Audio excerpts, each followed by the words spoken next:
नमस्कार सभी को। फ्लाइंग वर्ड्स पे आप सभी का स्वागत है। मैं हूँ आयुषी आज के एक नए रिव्यू के साथ, जिसका नाम है शिव शक्ति।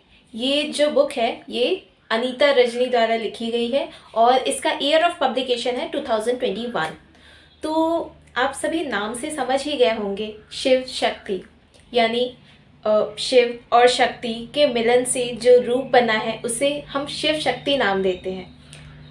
भगवान शिव की लाइफ के बारे में हम तब तक डिस्कस नहीं कर सकते जब तक हम सती के बारे में डिस्कस ना करें। सती और शिव के बीच में जो बंधन है, जो एक लगाव है, उसको वर्ड्स में डिस्क्राइब कर पाना बहुत ज़्यादा मुश्किल है। पर फिर भी अनीता रजनी जी ने इस बुक में बहुत सारे ऐसे उनके लाइफ के एथिक्स लिखे हैं और ऐसे एथिक्स लिखे हैं जो हमें अपने लव लाइफ को प्योरीफाई करने में, अपने लाइफ में इंकलकेट करने में ज़रूर हेल्प करेंगे एट सम पॉइंट और द अदर।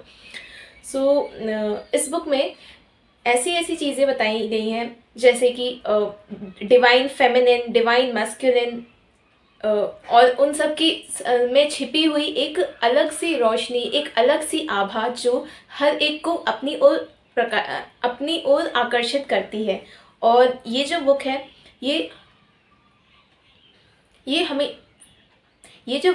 ये हमें उन सारी चीज़ों के बारे में बताती है जिनके बारे में हम हमेशा से सुनना चाहते हैं। लाइफ की ऐसी चीज़ें जहाँ पर हम हमेशा हतोत्साहित हो जाते हैं, हम हमेशा खुद को डाउन फील करते हैं, हमें किसी न किसी पॉइंट पे ये बुक ज़रूर गाइड करेगी। तो ये बुक पढ़ना आप सभी के लिए बहुत ज़्यादा इम्पॉर्टेंट होगा और आई गेस आप सब बहुत कुछ सीख भी पाएंगे। तो चलिए रिव्यू में आगे बढ़ते हैं। इसमें जो है शिव जी और सती के बारे में बातें की गई हैं। सती जो थी, उन्हें उनके पिता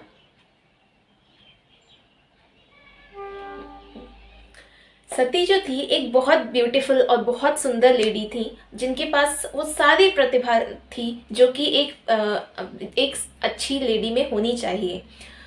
उनके पिताश्री थे दक्ष, जो कि एक बहुत बड़े राजा थे, बहुत बड़े कुल के।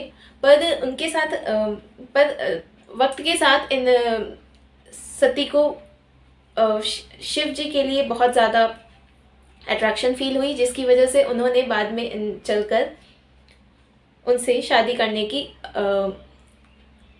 की बहुत ज़्यादा अपील की, उनकी बहुत ज़्यादा पूजा उपासना की, जिसकी वजह से शिव उनसे बहुत प्रभावित हुए थे और उनसे शादी करने को राज़ी हो गए।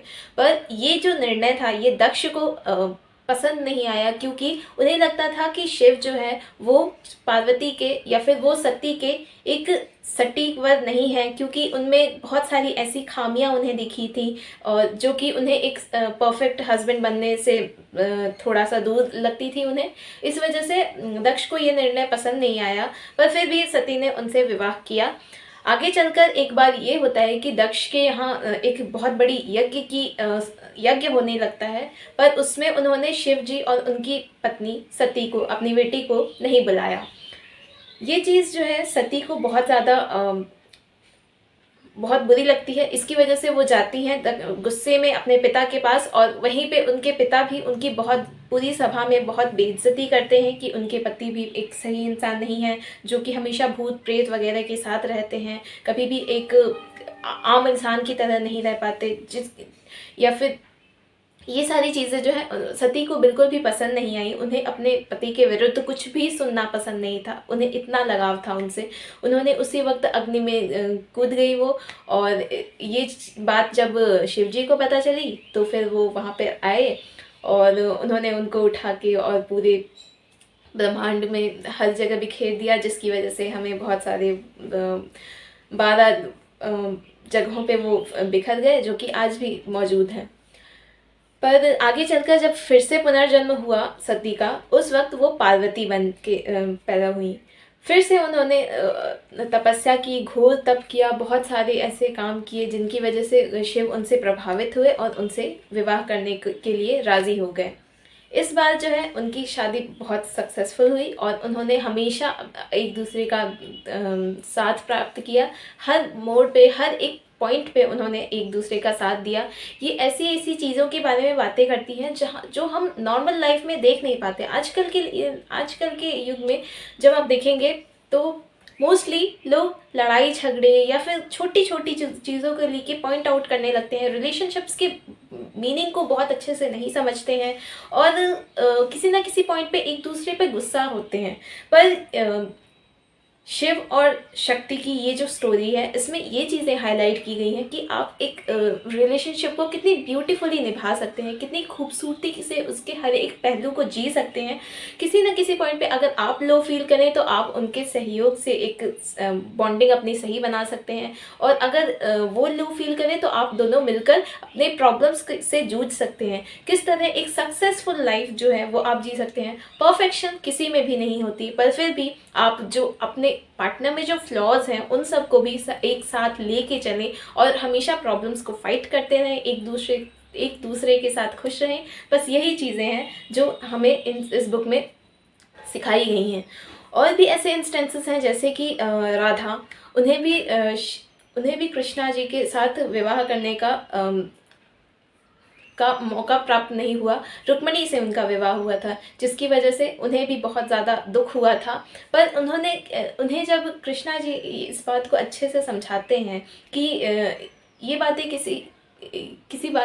ये बातें उतनी ज़्यादा इम्पोर्टेंट नहीं है जितनी ये कि उन दोनों के बीच का जो रिश्ता है वो कितना प्योर है, कितना सोलफुल है, कितनी ब्यूटीफुली उन्होंने उन मोमेंट्स को जिया था। और आज भी लोग राधा कृष्ण के नाम से उन्हें याद करते हैं, रुक्मिणी और कृष्ण के नाम से नहीं। तो ये जो इंस्टेंसेस हैं ये भी हमें बहुत ज़्यादा कनेक्ट करती हैं एक मेल फ्रेंड्स बनाने से फॉर फीमेल्स, एंड मेल्स को भी फीमेल फ्रेंड्स बनाने में, ऑपोजिट सेक्स के लिए बहुत ज़्यादा पॉजिटिव इमोशंस रखने के लिए, हर एक चीज़ को पॉजिटिवली देखने के लिए। साथ ही एक पॉइंट ऐसा भी आता है जहाँ पर हम गंगा और एक पॉइंट ऐसा भी आता है जहाँ पर हम गंगा और चंद्रमा के बीच एक हो रहे वार्तालाप को सुनते हैं कि तुम हमेशा ज़मीन पे ही रहती हो और मैं जो है चांद हूँ, मैं आकाश में रहता हूँ, क्या तुम्हें इस बात का बुरा नहीं लगता? पर गंगा जो है वो अच्छे से बोलती है कि नहीं, मैं तो शिव की जटा में रहती हूँ, मुझे इससे ज़्यादा और सुख कहाँ मिल सकता है। इसकी वजह से ये चीज़ें बहुत ज़्यादा खूबसूरत बनती गई। तो ये जो चीज़ें हैं ये बहुत ज़्यादा ब्यूटीफुल बनाती हैं इस बुक को।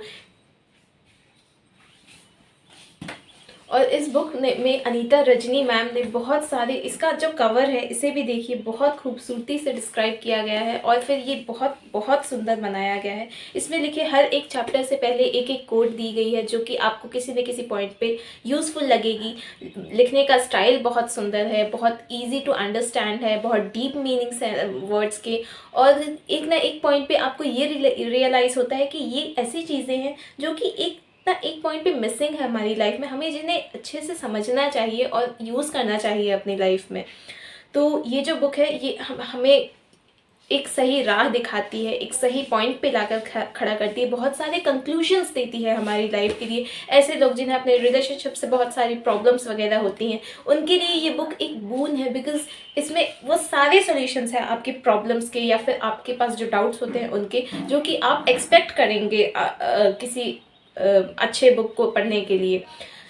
शिव और शक्ति का जो ये बॉन्ड है ये किसी भी कहावत या फिर किसी भी और बॉन्ड से बहुत ज़्यादा डीप है, बहुत ज़्यादा प्योर है और हमें बहुत बहुत सारे लाइफ लेसन सिखाता है। एक परफेक्ट रिलेशनशिप कैसे बनाई जाए, अगर परफेक्ट ना भी हो तो उससे इम्परफेक्शन को भी किस तरीके से जिया जाए, हमेशा हर एक दूसरे को सपोर्ट करते रहें, एक दूसरे का प्रॉब्लम्स में साथ दें, अगर खुशियाँ हो चाहे दुख हो एक साथ उन चीज़ों को टैकल करें, और कभी भी किसी भी पॉइंट पे जितने भी झगड़े हों या फिर जितने भी प्रॉब्लम्स आएँ एक दूसरे का साथ ना छोड़ें।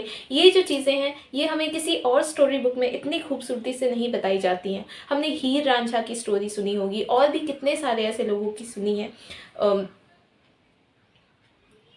पर वो सारी स्टोरीज ही अधूरी रह गई थी। पर ये जो स्टोरी है शिव और शक्ति की, ये हमेशा हमें एक पर्टिकुलर चीज़ के से वाकिफ़ कराती है, और वो ये है कि हमें लाइफ को हमेशा हर एक मोमेंट को चेरिश करना चाहिए, हर मोमेंट को ब्यूटीफुली जीना चाहिए। हर एक चीज़ का एक पॉजिटिव और एक नेगेटिव साइड होता है, दोनों को इक्वली एक्सेप्ट करना चाहिए। फेमिनिन पावर जितनी ज़्यादा इम्पॉर्टेंट है, उतनी ही मस्कुलिन पावर इम्पॉर्टेंट है। तो ये थी आज की रिव्यू, और मैं इसे आउट ऑफ 5 4.9 रेटिंग देना चाहूँगी, क्योंकि ये बहुत खूबसूरती से लिखी गई थी। और ये जो चैनल है फ्लाइंग वर्ड्स, इसके पीछे के बहुत सारे एफर्ट्स लगे हैं, जो कि मुंबईकर्स लिटरेचर यात्रा द्वारा किए गए हैं। आप उन्हें उनके इंस्टाग्राम पे फॉलो कर सकते हैं, जिसका लिंक डिस्क्रिप्शन में होगा।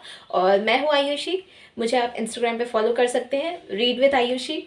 और मिलते हैं ऐसे ही एक नए रिव्यू के साथ नेक्स्ट एपिसोड में। तब तक के लिए बने रहिए हमारे साथ, और इस चैनल को अगर आप पसंद करते हैं तो इसे लाइक, शेयर, सब्सक्राइब ज़रूर कीजिएगा। शुक्रिया।